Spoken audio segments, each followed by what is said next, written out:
um dos temas que estava proposto era a bruxaria brasileira. E você mesmo disse que não ia funcionar legal, tá? Eu queria entender por que não ia funcionar legal o bruxaria brasileira para um tema num programa como o de hoje. Porque bruxaria, né, vem de witchcraft. E witchcraft é um termo que foi utilizado na época da Inquisição na Europa.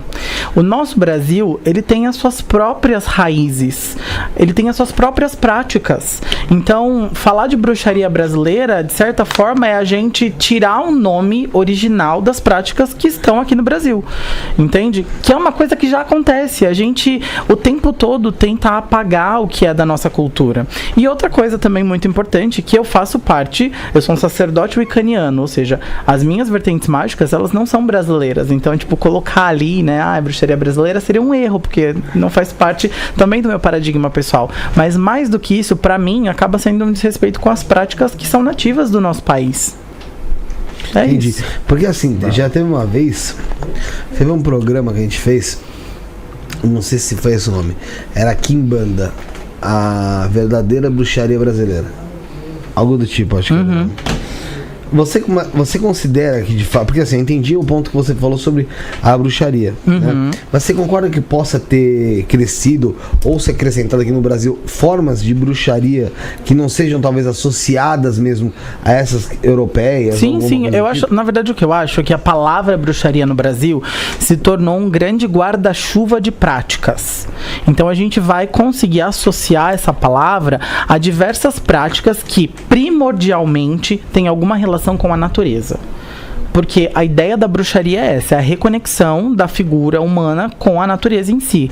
Então, acredito, pra mim, né, que a palavra bruxaria no Brasil acabou virando um termo guarda-chuva. Então a gente vai ter o que a gente estava conversando em off. A pessoa que se diz bruxa natural, a pessoa que se diz bruxa verde, a pessoa que se diz, enfim. E ela vai nominando aquela prática que ela tem a partir do que ela conduz dentro da sua própria ritualística. Entendi. Você queria pôr fogo aqui no tema, né? Sim, um cadinho. Taca fogo aí, porra. Então, que eu vi um comentário hoje na chamada do podcast que me deixou um pouco intrigado.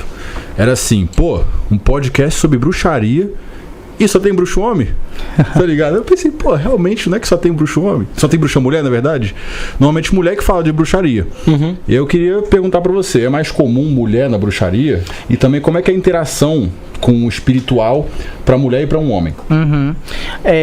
Quando Gardner trouxe a Wicca para a realidade, ele trouxe pensando numa ideia matrilinear. O que é isso? Uma mulher como foco central. E é por isso que a mulher é a figura de maior poder dentro de um coven. Então, primeiro vem a alta sacerdotisa e depois vem o alto sacerdote, sempre nessa questão hierárquica.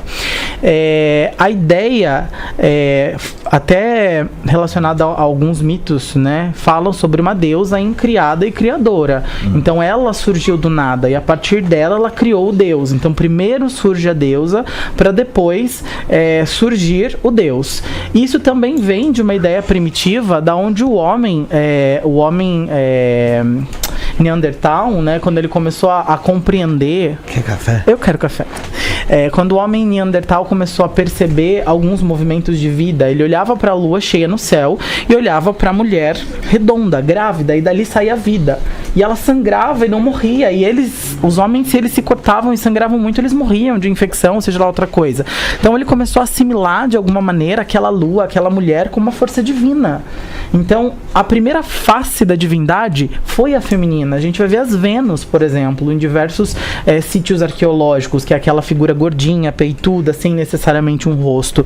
Então, quando a bruxaria, né, foi organizada por Gardner para ser a primeira religião moderna de resgate à bruxaria, a matrilinearidade foi uma das coisas que são colocadas em pauta. Agora, sobre ter um homem ou não, uma mulher ou não, eu acho que é só uma questão de oportunidade. Existem bruxas maravilhosas que fazem o trabalho público, que falam muito bem sobre o Wicca, então eu acho que é mais sobre oportunidade. Eu acho que um adendo também, existem tradições wiccanianas que são 100% para mulheres. A gente vai ter a Wicca diânica, que é uma Wicca pensada apenas para mulheres. Então vai ter esses movimentos. Então a gente vai ter sim grupos, covens, tradições que são pensadas para necessidades específicas. Porque uma coisa muito importante a respeito da bruxaria é que quando a gente fala de bruxaria, a gente fala do ciclo natural das coisas. Então a vida, ela é contínua. Então, os pensamentos que a gente tinha há alguns anos atrás, a gente não tem mais hoje. Então, é comum que as tradições, elas busquem aprimoramento.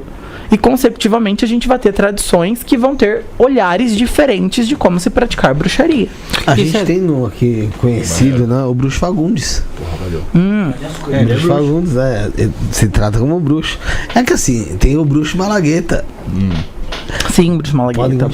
Mas em relação à interação com o espiritual, com o homem e com a mulher? Tipo assim, como é que o homem interage com o espiritual? Como é que a mulher interage com o espiritual? Na tradição tradicional, né, na Wicca tradicional, a gente vai falar sobre iniciação cruzada. Então a gente vai entender que uma mulher inicia um homem e um homem inicia uma mulher. Porque lá nos primórdios a compreensão de vida era heteronormativa. Então a gente ia entender que só haveria a vida com o sexo entre um homem e uma mulher. Hoje a gente faz bebê dentro de agulha espetado num óvulo. Você não precisa da penetração. Isso, a gente não vai ter necessariamente o ato em si. Então, uma mulher lésbica pode ter um filho sem ter ato sexual nenhum com um homem. Sim. Então, a compreensão do processo da vida vai mudando ao longo do tempo. Então, as tradições tradicionais que vão entender essa visão cruzada, elas vão ver que a mulher, a sacerdotisa em si, ela tem um papel específico dentro do ritual, onde a divindade, a deusa, se coloca sobre ela de um jeito. E o sacerdote também vai ter um papel dentro do ritual onde o Deus se coloca sobre ele de outro jeito. Mas a gente também vai ter tradições, por exemplo, só para homens gays, só para mulheres lésbicas, que o processo é outro, porque o sagrado não tem gênero. O sagrado não tem gênero na realidade. Tem tradição só para homens. Então, assim, o sagrado não tem gênero. A ideia que a gente coloca, a humanização que a gente coloca nas figuras divinas, ela é explicada através do estudo antropológico, sociológico, por conta do processo do homem. É mais fácil o ser humano entender aquilo que ele consegue se colocar.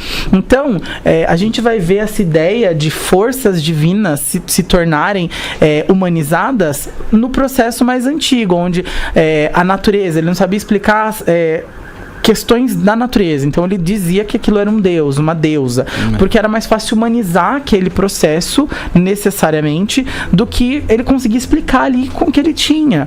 Então hoje que a gente já entende muita coisa, que a gente já tem uma ciência avançadíssima, a gente sabe que a ideia de Deus, que a ideia da deusa não é um homenzinho de branco que solta raio lá de cima, ou uma mulherzinha gostosa que joga o cabelo pra trás e conquista todo mundo.